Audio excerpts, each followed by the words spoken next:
It's a live stream, and basically I'm looking at anxiety that comes from the past that is then brought into the future and how that affects our day-to-day reality.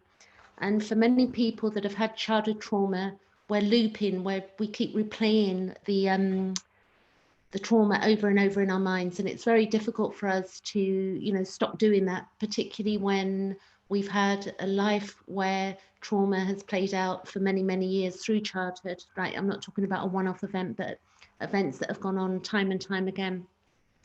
And basically it can be cause a lot of problems in our here and now, and it can be exasperated by what's going on in our lives. So maybe we've got on with our lives and we've had childhood trauma, but then we hit a wall, either a relationship breaks up, somebody, a member of a family dies, or we lose a job, and then all of the past starts coming up and we get memory recall and start having nightmares and stuff like that.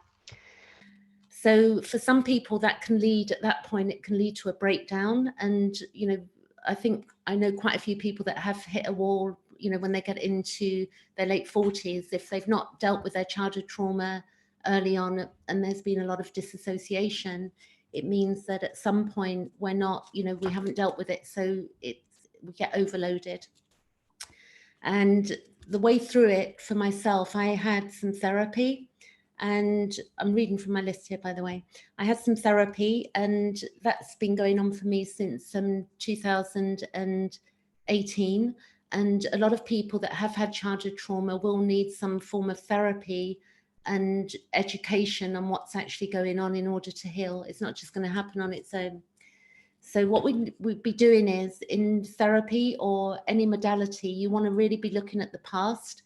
And part of Carl Gustav Jung, his work, he, if you don't know who he is, he worked with Freud in his early years in the 1900s.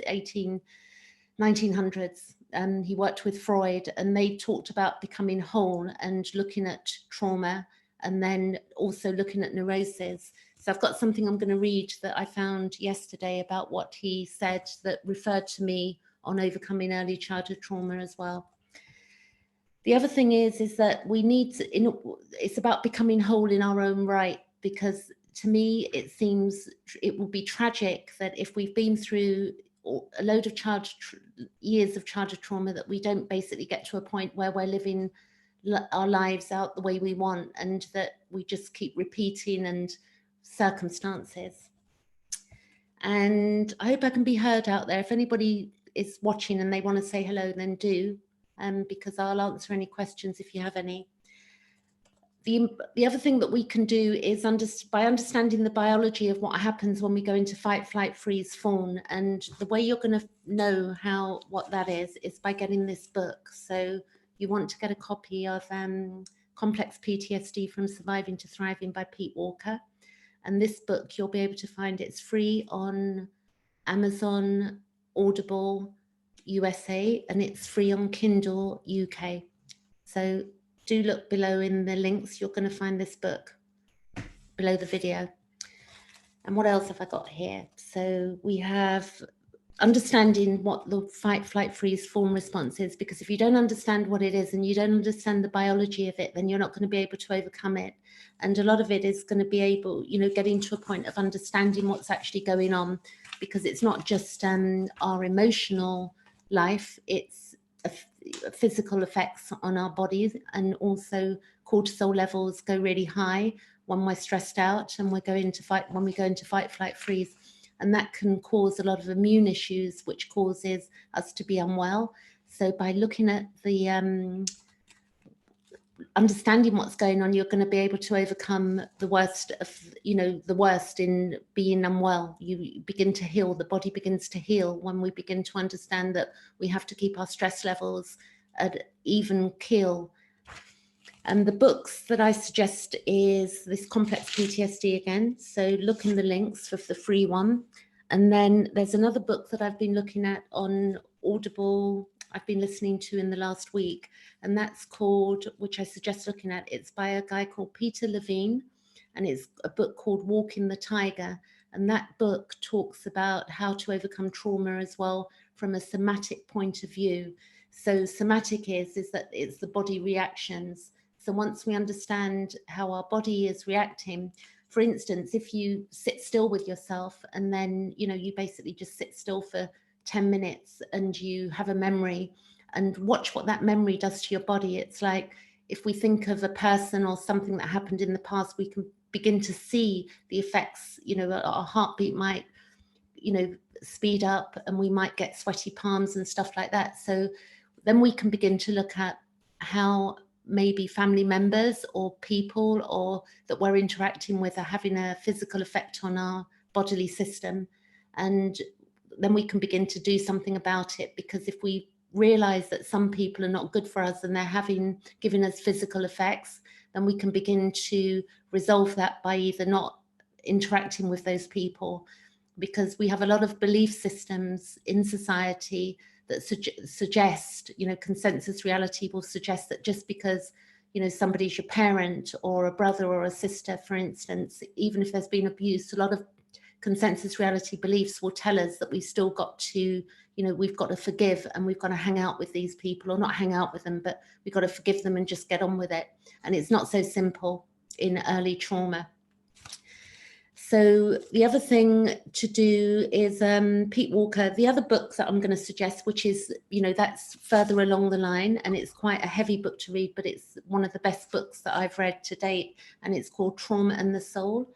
And that's by a guy called Donald Cowshed, and that's very Jungian beliefs. So this is to do with Carl Gustav Jung's work.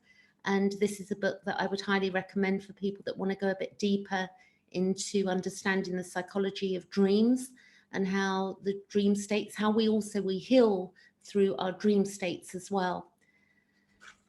So going on, what we're going to have to do as well is get to a point of where we're planning and the sort of life that we want and where we want to be, because all of that looping becomes a habit. And if we start to plan out where we want to be in our lives, we're going to begin to help ourselves instead of staying stuck. And we need to look at where we are at emotionally, physically, and spiritually. So spiritually can mean whatever it means for you. It's about taking back our control. And we also want to get to a level of self-acceptance with our emotional states and not be having an inner critic that's, annihilating us for feeling anger or blaming people. We've got to be able to have healthy emotions and be able to have those emotions without telling ourselves off for having those emotions, because a lot of us will not have done that as a child. Like if parents were abusive or whoever was caring for us, we wouldn't have understood, we would have just loved our parents and we wouldn't have understood that abuse was out of order. So we've just accepted it. And if we don't see it for what it was, then we're not going to heal it and we're not going to grieve. So this is really important work. The other thing is to look at what happens if we don't do the inner work. So, it's like, if I don't do the inner work, then how is my life going to pan out? Because one day we've all been born, and one day none of us are going to be here. So the healing is for ourselves. It's not particularly for other people. It's to do our own inner work so that we evolve and that we get to live a life that we actually want to live. It's really important that we do look at the triggers. So that triggers will include people, places, and things that trigger us, and being fierce about those. Don't be afraid to really look at it and begin to cut things out that are triggering you. It doesn't mean avoiding things, but it means standing up for ourselves and saying, if something's not good for us, or a person's not good for us, or visiting a particular area is not good for us, then getting real about that and allowing ourselves to make the choices we want for ourselves. We don't have to listen to other people on those things. So the goal is recovery, and that starts with managing our symptoms. And if you read the Pete Walker book, it's going to get you to understand how you're going to manage your symptoms as well. Because once you understand what's going on, you're going to automatically know that the inner critic has to be annihilated, that we can't have something in our heads that isn't our voice telling us that we can't, basically, that we're not allowed to feel things and stuff like that. So also that the trauma is only a curse. I heard this the other day somewhere, that trauma is only a curse if we remain in it. So we have to pull ourselves out of it. Nobody's going to pull us out of, all of those memories and things that happened to us. Only we know what has happened to us. and in detail. So it means that we've got to then, pull ourselves out of it. And that also, I've seen with myself that I've got a lot of gifts, and there's been a lot of blessings through, recovering and getting help with dealing with my trauma and then sharing it with other people. So it means that we do become a gift to the world as we heal ourselves. And also when we look deeply at our parents or carers or whatever was going on for us, and even if it was bullying in school or anything like that, when we begin to lift off the veil and really look at people, we'll begin to see that we've got total power within ourselves as adults, and that also that if we begin to look at things differently, our perception of events will change, and then we'll stop living life in a fearful way, being fear-based. Jordan Peterson, I don't know, some may know who he is, but he's quite well known at this point. He says when he's working with people in therapy, he deals with it this way: what's the problem and what does the solution look like? So, recovery is a slow process and it's ongoing, but we've got to start asking ourselves certain questions so we can say, what's the problem and what does the solution look like? So sometimes we're going to hit bottom and hit low, and we might, have feelings of depression and stuff like that. But, clearly we've got to go and get help where we need help, but we've got to help ourselves. So what's the problem and what does the solution look like? Also, if we look at, we need to ask ourselves, are we conforming to belief systems that are keeping us locked into our trauma? So society at the moment, and I've noticed, a lot of people that being triggered by what's going on with, the Epstein case that's been going on, Prince Andrew, and, connections with Trump and stuff like that, and how we can be triggered by watching the news, and that can re-trigger memories in ourselves of, there's lots of things going on in that case. There was, trafficking and all sorts of things. So there are some unpleasant things in this world. It's not all love and light, and we do need to look after ourselves and make sure that we are not, being triggered unnecessarily. Like if you're watching the news and it triggers you and it's triggering memories, stop watching it. Forgiveness can be a trigger for people as well that have been through abuse, because it's not such an easy thing. Forgiveness happens through processing, not that we have to forgive. First of all, we got to get healthy blame and healthy anger. There's a process, and Pete Walker talks about that in his book. So we need to really check that our belief systems and the belief systems of consensus reality are not keeping us locked in to our trauma. Like, you should forgive, or you should do this, or you should do that. We're adults and we make our own choices of what is right for us. And the next, let's have a look here. And then what I've got here, we don't want to stay trapped in our suffering. So if we're disassociating through any alcohol, any, use of drugs, or any codependent relationships, we've got to look at all of those things as well. And, any addiction. Gabor Mate says he's somebody that works in trauma. You can find him on YouTube. And with regard to addiction, he says, the question isn't why the addiction, but why the pain. So if you do have any addictions, really what we're looking at is, we need to question why the pain, because if we weren't in pain, then we wouldn't have the addiction, so to speak. And I can very much say that's true for myself, that I used to be addicted to alcohol, but I'm not anymore. I used to be addicted to cigarettes, but I'm not anymore. I used to be quite codependent in relationships, but, I'm not anymore. Not, that I have my moments of being need of others, but I'm able to have a conversation with myself and, heal any areas, and also speak to friends about these things. I'm very open, so it means that I don't get stuck in belief systems that are not serving me. And we want to be able to find our own path in life. It's really important.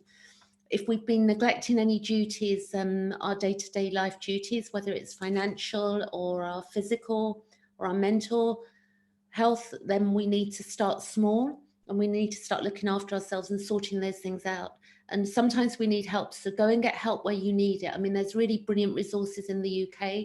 There's something called mind.org, and there's other, there's so much help out there, that's on YouTube, there's books, there's groups on Facebook. So just make sure that every day you're stepping towards what's life-giving and not life-depleting.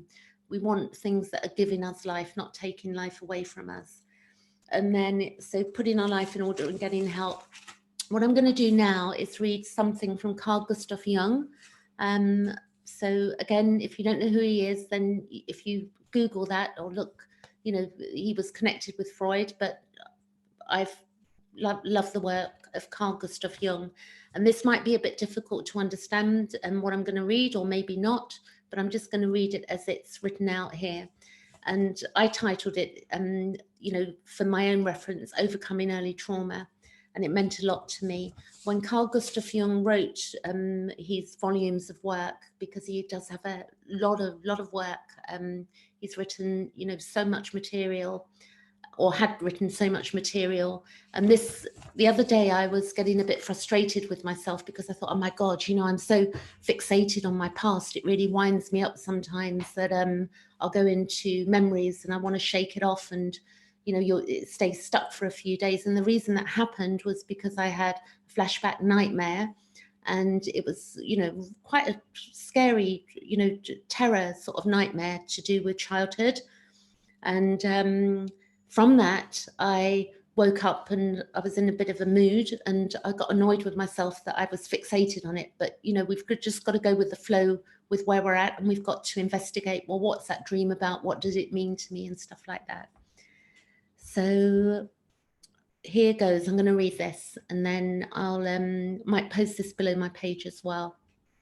So he says, I therefore take it as wise counsel with the unconscious gives our author to let her hero die, for he was really not much more than the personification of a regressive and infantile reverie, having neither the will nor the power to make good his aversion from this world by fishing up another from the primeval ocean of the unconscious, which could or would have truly have been a heroic act. So this is the bit that really touched me, because this is quite difficult work to understand, but it makes maybe more sense when it's read, you know, personally. So I'll definitely put this below in the comments box on this video.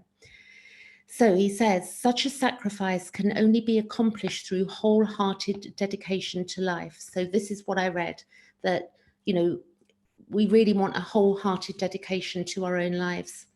All the libido that was tied up in family bonds must be withdrawn from the narrower circle into the larger one, because the psychic health of the adult individual, who in childhood was a mere particle revolving in a rotary system, demands that he should himself become the center of a new system. So what this is about is becoming the center of a new system for ourselves. So if you think we're born into a family like, you know, like a circle, it's like, you know, we're on Earth and we're born into this family, but being on planet Earth is much bigger than we know it. We're souls. So whilst we come through a family, we're not, you know, that is just not, it's not our only connection. There's more to us.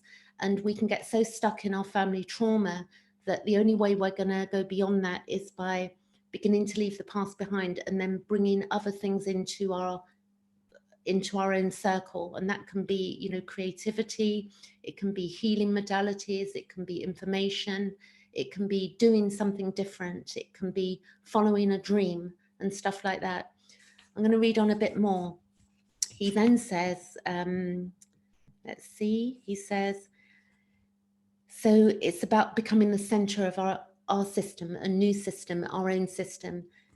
So it's almost like becoming our own parent and not relying on, you know, the idea that, you know, that our parents are it and the only thing, because consensus reality will have us believe that.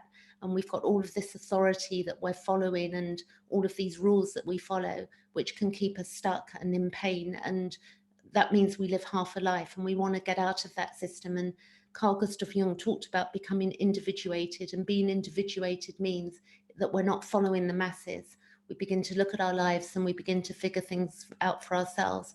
For instance, the masses would say that if you've been through childhood trauma or stuff like that, or you're having anxiety, you go and get anxiety pills. And I've got nothing against that, but you know, we need to dig deeper into ourselves and not just write ourselves off and stuff. You know, it's deep stuff what I'm that I'm reading here, but I'm going to read a little bit more of it. He says, so that such a step includes the solution, or at least some consideration of the sexual problem, is obvious enough unless this is done, the unemployed libido will inevitably remain fixed in the unconscious endogamous relationship to the parents and will seriously hamper the individual's freedom. So what he's saying is, if we stay stuck in that system, it will hamper our own freedom. And we need to basically, I would say the only way I can imagine in my own mind is that if we can see our parents eye to eye, so that doesn't mean we become their friends and stuff like that. It just means that we really see them for who they are and what they are. It's almost like, you know, there are good parents and there's good enough parenting and there was really crap parenting. So we've got to make up our own choice. It's not just following what consensus reality tells us. Anyway, I hope this is useful, what I've shared this evening. And if you do need any help, I'm over on my Facebook page, and I'm also going to be, you know, looking at some other books and doing a bit of reading later on over the weekend. So thanks for watching, whoever was watching out there, and I'll catch you later. Thanks.